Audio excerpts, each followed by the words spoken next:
Assalamualaikum warahmatullahi wabarakatuh dan salam sejahtera buat kita semuanya. Rekan-rekan sosial dimanapun kalian berada, semoga selalu sehat dan bahagia.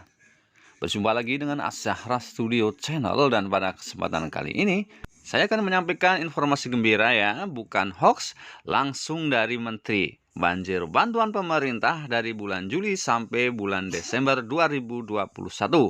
Wajib tahu untuk penerima lama maupun penerima baru. Namun sebelum ke pembahasannya, khususnya buat kalian yang baru menemukan channel ini, jangan lupa untuk like, komen, share, serta subscribe, kemudian tekan tanda loncengnya untuk selalu mendapatkan notifikasi berita dan tips-tips bermanfaat lainnya dari channel ini secara gratis. Karena channel ini akan selalu update membahas tentang bansos-bansos dari pemerintah dan tips-tips bermanfaat lainnya, supaya kalian tidak ketinggalan berita. Dan khusus buat kalian yang sudah subscribe channel ini, kami ucapkan banyak-banyak terima kasih dan kami doakan supaya kalian selalu sehat dan melimpah rezekinya. Amin, amin, ya robbal alamin. Dan kami selalu mengundang kalian untuk mendapatkan rezeki tambahan ya di setiap bulannya dari channel ini ya. Khusus untuk bulan Juli ini dapatkan total Rp800.000 buat kalian semuanya yang beruntung tentunya ya. Caranya sangat gampang teman-teman semuanya. Silahkan kalian tonton ya video-video kami yang kami upload mulai dari tanggal 1 Juli sampai dengan tanggal 28 Juli 2021.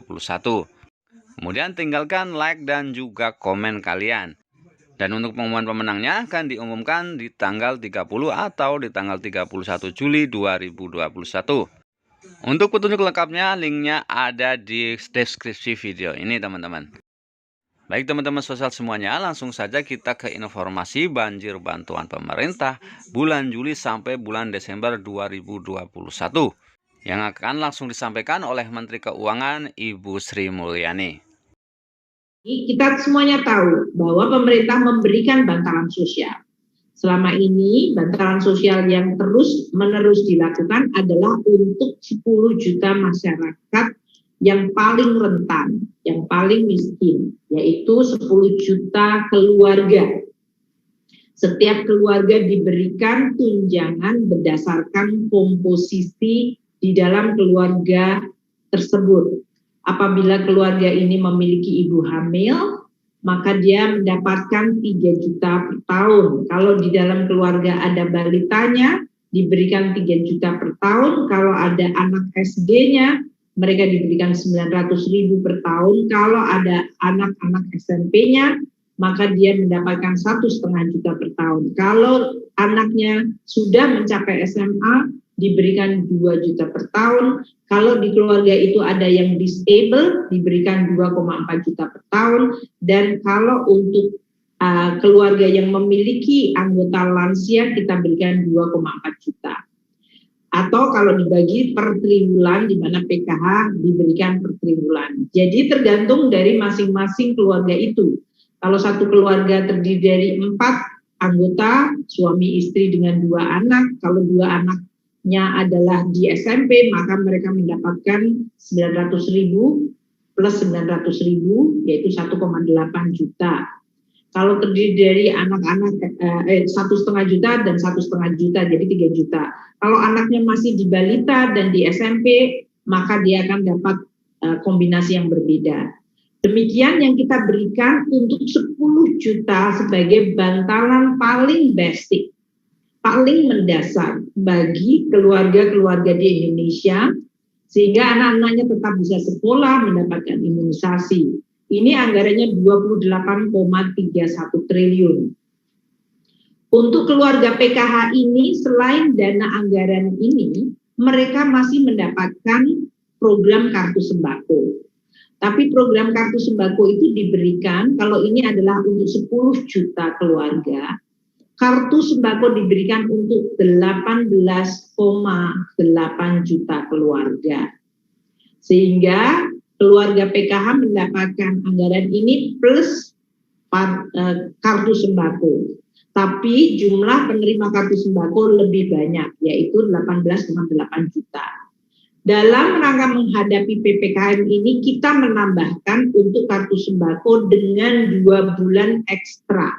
Next page, yaitu 18,8 juta keluarga mendapatkan selama ini 200.000 per bulan per keluarga untuk kebutuhan sembako.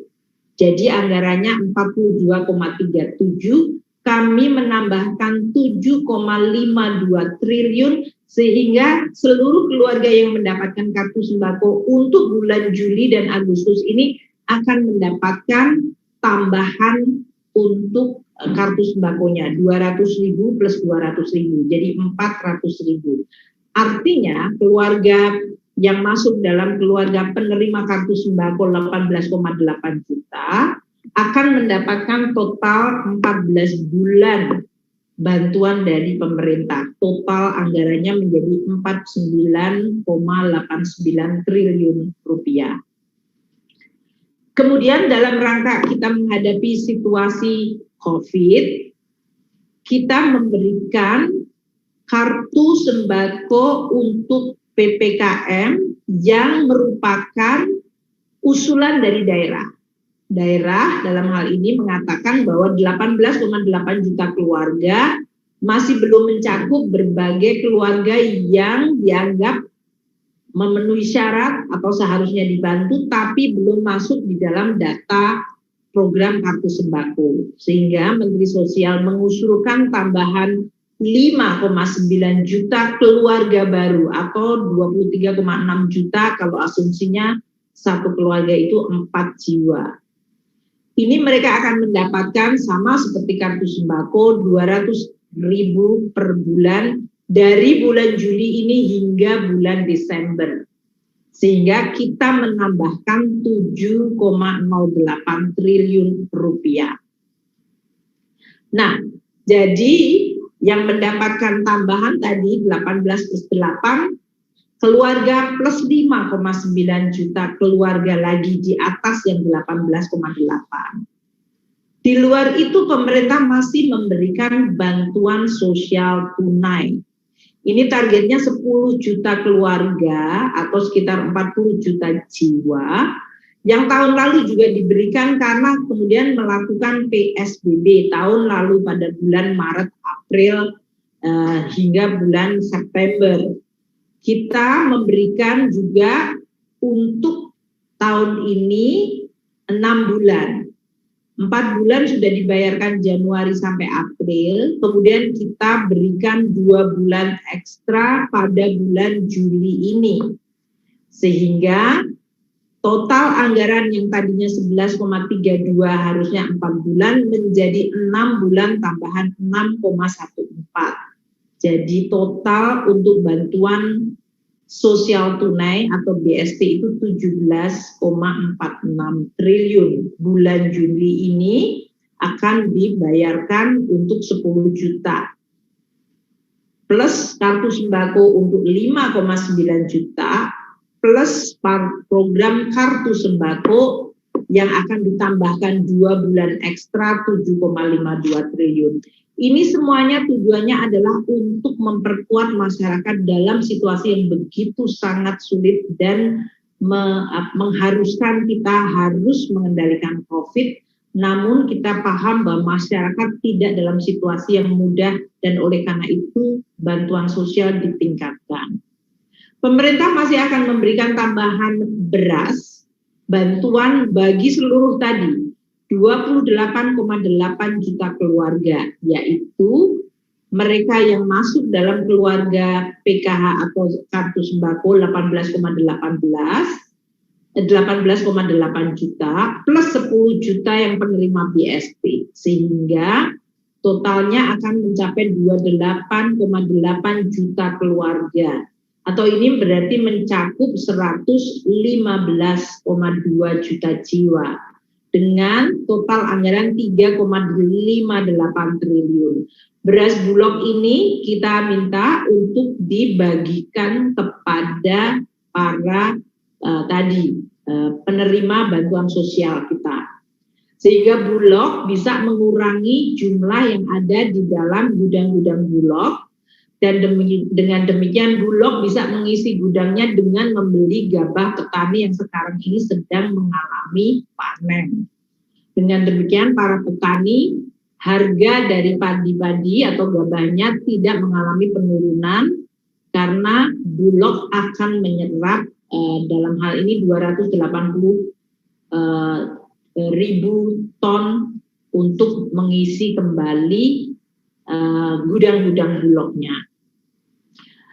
Selain bantuan-bantuan dalam bentuk tadi cash maupun dalam bentuk kartu sembako, pemerintah juga untuk kelompok keluarga yang rentan ini diberikan diskon listrik. Selama ini anggarannya adalah untuk 9 bulan, namun mengingat kondisi yang kita hadapi masih sangat rentan terhadap gejolak COVID ini, pemerintah memutuskan bantuan diskon listrik diperpanjang sampai dengan bulan Desember. Artinya kita harus menambah anggaran sebesar 1,91 triliun dari tadinya 7,58 triliun, sehingga total anggaran untuk diskon listrik ini diterima oleh 32,6 juta pelanggan. Itu mencapai 9,49 triliun.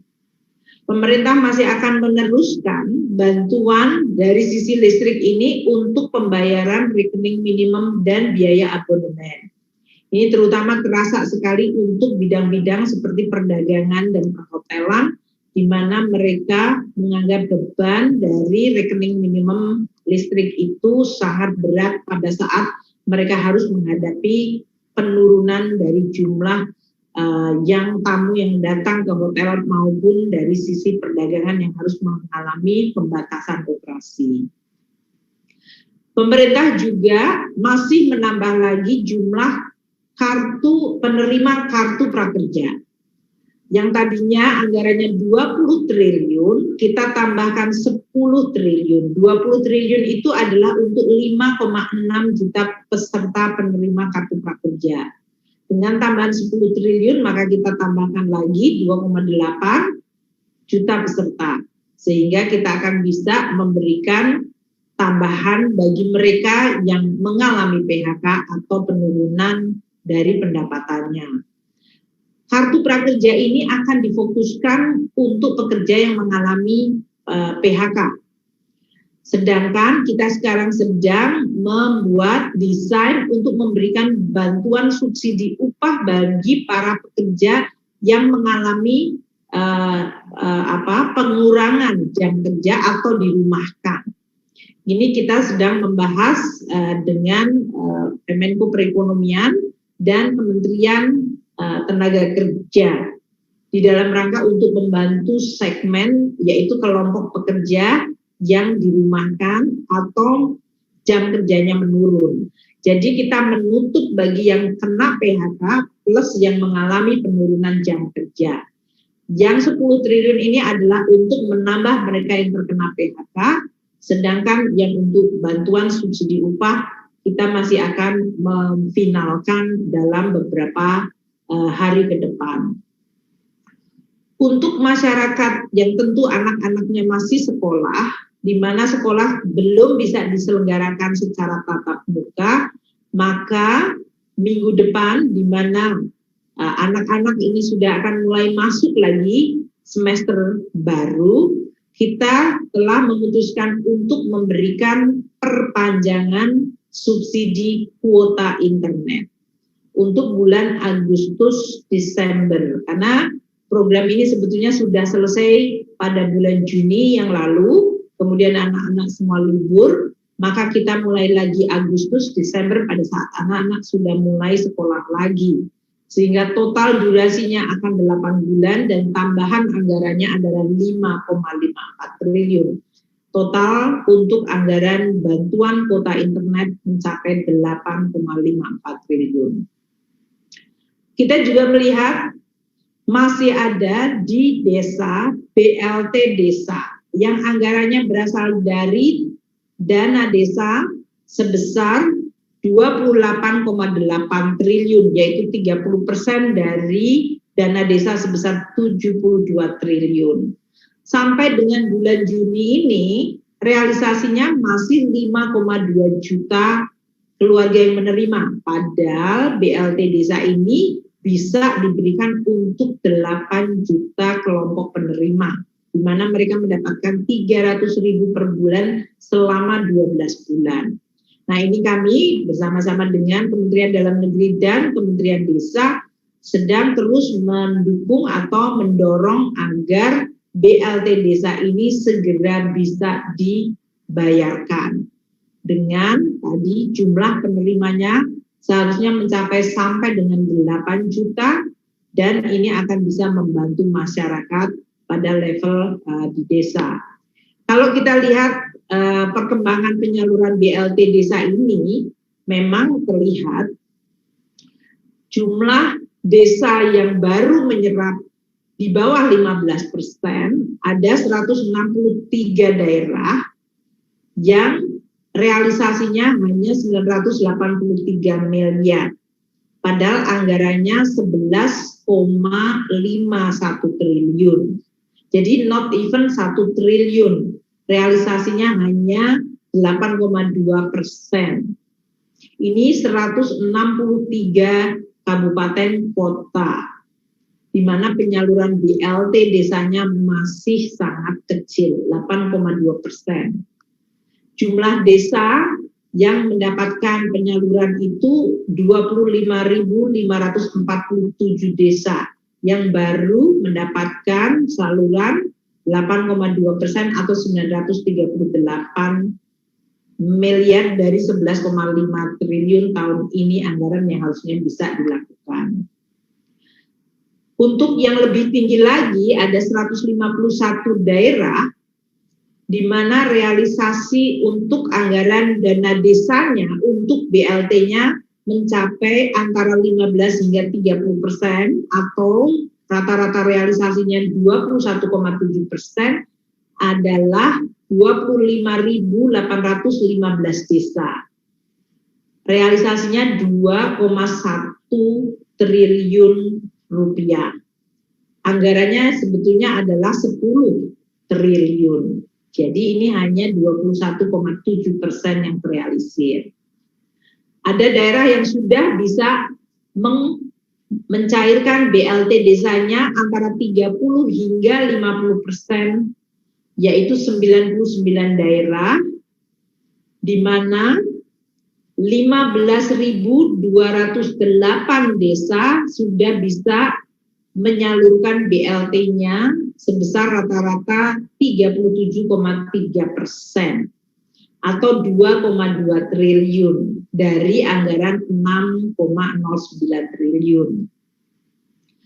Dan yang sudah mencairkan di atas 50%, yang ini bagus, berarti desa-desa sudah mendapatkan keluarga-keluarga rentan di desa ini adalah 21 daerah saja yang realisasi BLT desanya di atas 50%. Jangan lupa kita sekarang sudah di Juli, jadi harusnya di atas 50%. Namun ternyata hanya 21 daerah yang sudah menyalurkan BLT desanya di atas 50%, yaitu hanya 2.879 desa, 2.873 desa, di mana mereka realisasinya 59,7%. Ini sesuai dengan target bulan Juli, memang harusnya mendekati di atas 50%. Anggaran 1,2 triliun sudah terrealisir 717. Artinya kita masih perlu untuk mendorong desa-desa yang tadi 25.547 yang baru terrealisir 8,2% di 163 daerah yang memang masih sangat kecil. Dan 25.815 desa di 151 daerah yang realisasinya masih di 21%. Karena ini akan sangat berarti bagi masyarakat desa dalam menghadapi situasi di mana kenaikan PSBB harus dilaksanakan. Kita lihat jadi secara summary total dari perlindungan sosial ini, baik yang asli maupun tambahan, ini tabelnya. Yang merah-merah ini adalah tambahan bansos yang kita berikan. Jadi PKH tidak ada tambahan, hanya kita akan cairkan, tapi keluarga PKH ini nanti mendapatkan bantuan beras Bulog, yaitu yang kanan sebelah kanan paling kiri nomor 2 dari sebelah kanan. Ini semuanya diberikan untuk keluarga PKH, keluarga sembako, dan keluarga BST 28. Jadi mereka tetap sama rupiahnya, tapi mereka mendapatkan tambahan beras. Keluarga yang mendapatkan bansos sembako, yaitu 18,8 juta keluarga, kita berikan tambahan 2 bulan, yaitu 200.000 kali 2, 400.000 per keluarga ini, sehingga anggarannya menambah 7,52 triliun. Angka yang paling bawah, sebelah 2 kiri paling kiri. Kemudian diskon listrik kita naikkan, kita perpanjang, maksudnya sampai dengan Desember, maka angkanya untuk 3 bulan, Oktober, November, Desember, tambahan anggarannya adalah 1,91 menjadi 9 triliun 4,49 yang merupakan total diskon listrik. Kemudian untuk BST tadi 17,46 ini sudah kita anggarkan untuk 6 bulan. Hanya kemarin untuk bulan Juli, Agustus atau yang 2 bulan terakhir belum dibayarkan karena DTKS-nya diperbaiki oleh Kementerian Sosial. Jadi ini sekarang akan dibayarkan 2 bulan. BLT desa tadi tidak ada tambahan anggaran, namun tadi realisasinya masih sangat rendah. Terutama tadi beberapa daerah, 163 daerah yang realisasinya masih di bawah 10%. Subsidi kuota internet kita perpanjang sampai Desember, dari Agustus sampai Desember, dan itu menambah angka 5,54 triliun. Kartu prakerja kita tambahkan 10 triliun untuk 2,8 juta orang penerima. Jadi ini akan menambah jumlah penerima bantuan dari pemerintah. Dan bantuan beras tadi untuk 28,8 juta keluarga, yaitu 18,8 juta untuk penerima kartu sembako plus 10 juta penerima BST. Diberikan 10 kg per keluarga. Dan yang sama sekali baru adalah 5,9 juta target keluarga penerima. Sama seperti kartu sembako 200.000 per bulan, ini yang diusulkan dari pemerintah daerah dengan anggaran 7,08 triliun. Inilah yang kita respon secara cepat. Kalau anggarannya ada tapi belum dieksekusi, kita dorong untuk dieksekusi. Kalau yang sudah ada namun perlu ditebalkan, dinaikkan, kita meningkatkan seperti yang kartu sembako. Kalau ada usulan baru dari daerah 5,9 kita akomodasi, dan kalau tadi perpanjangan dibutuhkan untuk diskon listrik dan internet kita lakukan. Artinya masyarakat dilindungi sampai dengan Desember ini sehingga kita bisa melalui situasi yang sulit ini di mana COVID meningkat yang memang mengharuskan adanya penurunan aktivitas masyarakat dan mobilitas masyarakat, yang pasti akan memukul kelompok masyarakat yang memang sangat rentan terhadap pukulan ekonomi ini. Inilah yang kita siapkan dari APBN. Dalam sebulan ini merespon secara sangat cepat berbagai perkembangan yang terjadi, sehingga kita harapkan ketahanan sosial masyarakat bisa ditingkatkan. Mari kita lihat perlindungan sosial ini diterima oleh kelompok siapa saja. 18,4 juta para penerima dari bansos ini adalah para petani dan buruh tani, peternak dan pekebun. Ini 54,1% dari total penerima. Jadi memang konsentrasi cukup besar. Tadi karena coverage-nya dari daerah, dari desa, dan yang memang kelompok yang paling vulnerable. 4,2 juta adalah para pedagang. Terutama para pedagang, tentu penerima bansos ini adalah mereka yang ada di kelompok ekonomi paling bawah. 3,4 juta adalah mereka dari pekerja hidupnya atau pekerjaannya adalah sebagai pekerja bangunan. Kemudian 3,3 juta adalah para pekerja pabrik. 1,3 juta adalah supir atau pekerja di sektor komunikasi. 900.000 adalah nelayan. Kemudian 0,3 juta atau 300.000 yang bekerja, para pekerja di sektor pertambangan, 100.000 di sektor listrik dan gas, dan ada 11,7 yang menyebutkan pekerjaannya adalah lainnya. Jadi kalau dilihat dari pekerjaan para penerima perlindungan sosial ini beragam. Nanti ini masih ditambah sebagian tadi yang mendapatkan bantuan dalam bentuk kartu prakerja, mungkin sebagian akan overlap di sini, dan ada yang nanti mendapatkan bantuan subsidi upah yang mungkin juga akan overlap di sini.